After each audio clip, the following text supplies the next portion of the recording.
There's no way anyone in the Hollywood industry didn't see VO3 and have just like an absolute existential crisis. What you are about to see is entirely AI generated. Some of these feel like real people just trolling. What's one move with AI that makes haters go crazy every time? Oh, y'all gotta give them that. This is wild. It's over. We are cooked on that thread. You get me?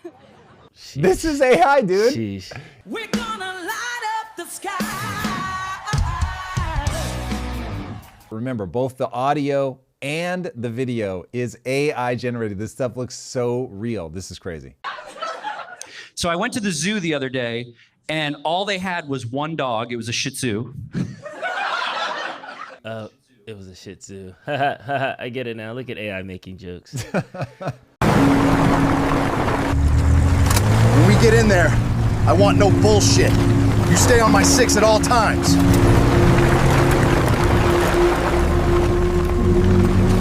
Dude, it understands camera movements very well. That's the part of the bananas aspect of all this, is just how good it's getting at giving you control, letting you do very simple prompts that yield incredible outcomes. And then the prompt control, like as you tweak things, it really does change. Part that I think is really blowing my mind is how good the audio quality is, how good the sync is, how realistic the expressions are. Like anything, you're gonna get stuff that is, if you run it 10 times, 7 of them are gonna be a little bit awkward. But when it hits so hard now. It's crazy. I've spent, I don't know, probably an hour and a half or so playing with it now, doing different prompts, seeing if I could get something cool. Some of them are clear misses, but there was one that I sent to Lisa that was, I mean, it's just crazy. It's just crazy. The inflection is, it's not that it's not a little off. Like if you had an actor, you'd be like, okay, give it to me one more time, but like this. But it still feels like a real performance that could have been given to you by an actor. It is. It's crazy. Everybody's going to be a film creator now with AI in their pockets. What do you think the actual implications of this is? Because it seems like, oh yeah, it's cool to make memes right now, and I'm seeing these 10-second clips, but what are some of the downstream effects you see that this actually...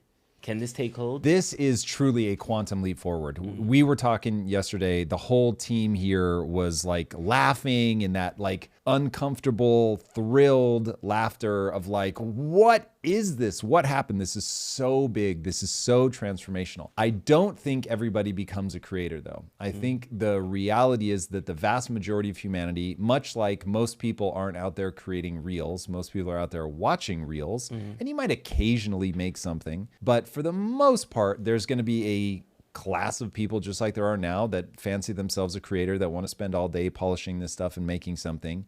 But I really think that we're entering an age where storytelling is taking on a new form factor, where Lisa and I used to sit down, say 20 or 30 minutes before bed, and we would watch 20 or 30 minutes of an episode of something, or we would watch classic movies, just something that what we call start and stop. You can start and stop and you can pick it back up at any time, no big deal. So it's not going to be your favorite shows. It's just going to be something light where you can sit and hang out. And now we just do reels. Whenever we come across a funny reel, we save it, we send it to each other, and then we sit down at night and we'll put them on and go through them. And I think that's what this is going to become. You'll still have people are creating your prime content, but then the vast majority of the content that you consume will be the echoes of that content. So it's going to be a Harry Potter style lightsaber duel between Voldemort and Harry Potter. And you're like, wait, what? Set on the Death Star, but it's an episode of All in the Family. It's just going to be all these like crazy, weird mashups that people just sort of pop off and have fun with, and people aren't necessarily trying to monetize, much like shorts right now. It's a creative flex. It's a way to put this stuff out there. But in terms of the downstream consequences, there's really two. One, it will be the absolute destruction of Hollywood. Hollywood is done. There's no way anyone in the Hollywood industry didn't see VO3 and have just like an absolute existential crisis. Because up until now, you could just say, well, this stuff is still so uncanny valley. Like it's weird, it's awkward. Things would morph like in and out. It was just very, very strange. Another part of VO3 is this thing called flow. Google's realizing we can't just give you the clip. We've got to give it to you in a way that you can extend it, edit it, change things. Flow itself is incredible. And so you're going to see people that are able to daisy chain this stuff very quickly into 10, 15-minute videos. These are not going to be forever like your 5-second clips. People are already putting together stuff that's really, really impressive. 48 hours post-launch.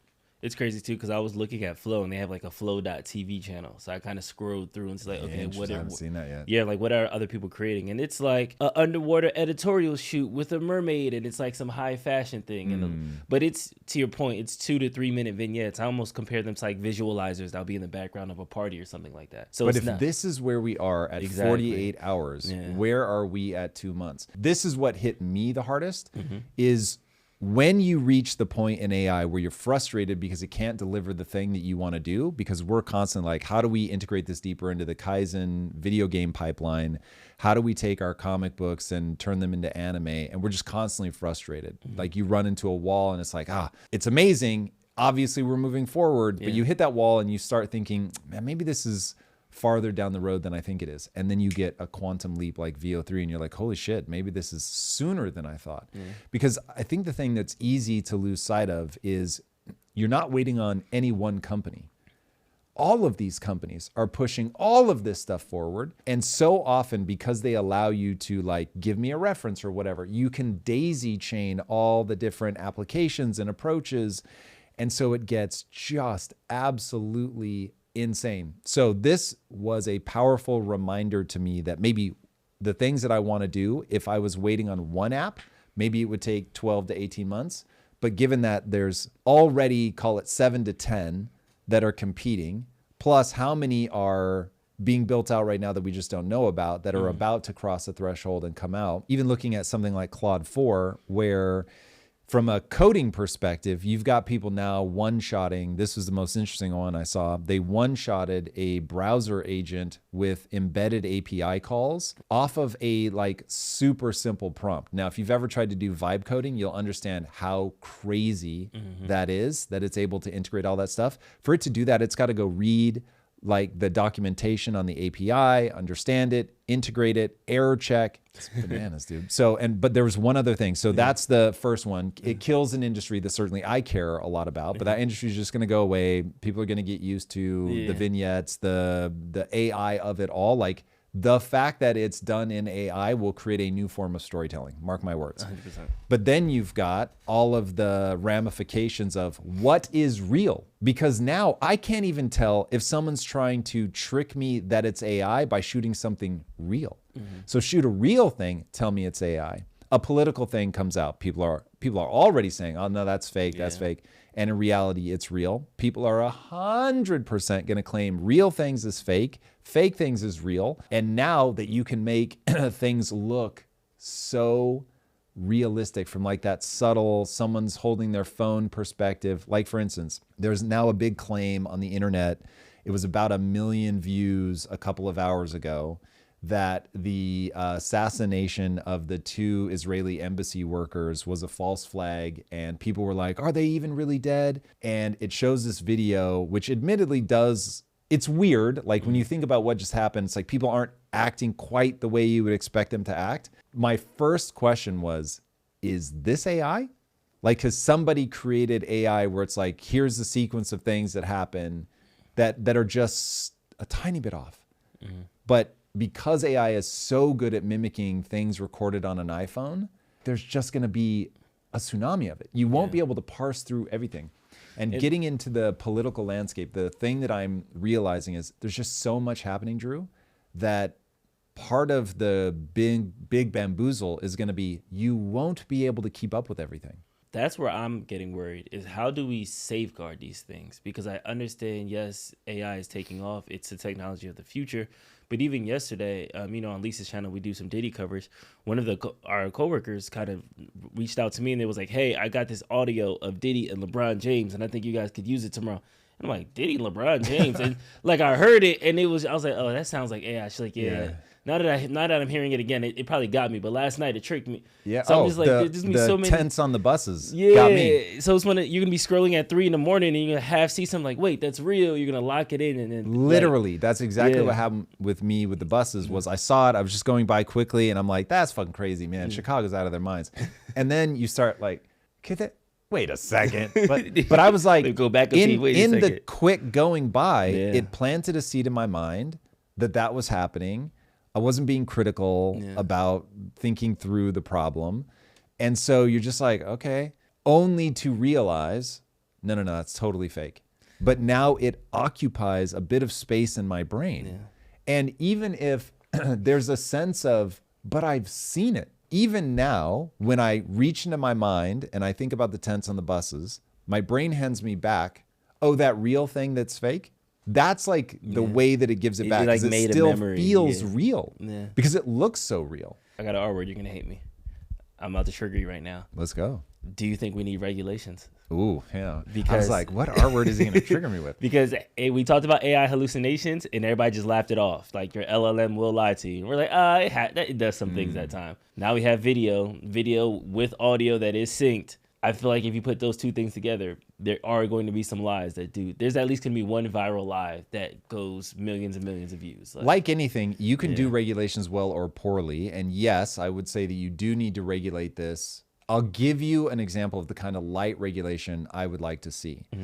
Applications must read the watermark on anything that's posted, and anything that makes a AI video must include a watermark, so that you can say this was like at the end of political messages, they would say, I'm Tom Bilyeu and I approve this message. Yeah. Now, from a blockchain perspective, you can actually include that, where it's like this has a signature from the blockchain that says this really was made by this person on this date at this time. If you make it so that players have to read that, then I'm like, okay, cool. It should be something very simple, but then you would have the ability to say, okay, this was AI generated this day, this time. I'm not saying that it should mandate or give people control to shut something down. Obviously, I would be violently opposed to that. But in terms of being able to tag that it was created at this time and place, that makes sense to me. I feel like when blockchain technology is fully integrated, that makes sense. But I feel like right now in this in-between time, there are going to be people sidestepping. Can't you get around this by screen recording? Or so many content creators get their content ripped from TikTok. So you could get around it by screen recording, but if you have the platforms have a regulation where they have to read that, it would say this has no signature. And so then you can be like, it's got no signature, bro. So it would become that like unverified thing where everybody would just know. If somebody's not willing to put their stamp on it, the odds that it's real are basically zero. Gotcha. And so it would become cultural awareness around you can't believe anything that doesn't have a tag, allowing people to make something that's private. Like, I'm cool with that. Like, you don't need to say that this was made by Tom Bilyeu. If people want to put something out like whistleblower status, they're worried about being tracked. But so that we can say, oh, this is either an account that's never posted anything ever, so it's just super sus, or no, this really did come from the New York Times, from Tom Bilyeu, from whoever. If it claims to be Tom Bilyeu but doesn't come from Tom Bilyeu, then it's like, okay, the odds that this is fake are very, very, very high. But it would give us a mechanism where the file has a fingerprint that we can track down to see if this is from an unknown source or a trustworthy source. And look, people are still going to be able to, and I think they should be able to, put things out on an untrusted source, and then people can decide whether they believe it or not. But that way people can build trust, and you know that I can put out a message, stamp it so that people know it's me. Then if somebody puts out something that's altered of a politician or whatever, that you can go, yeah, but the stamp isn't trustworthy.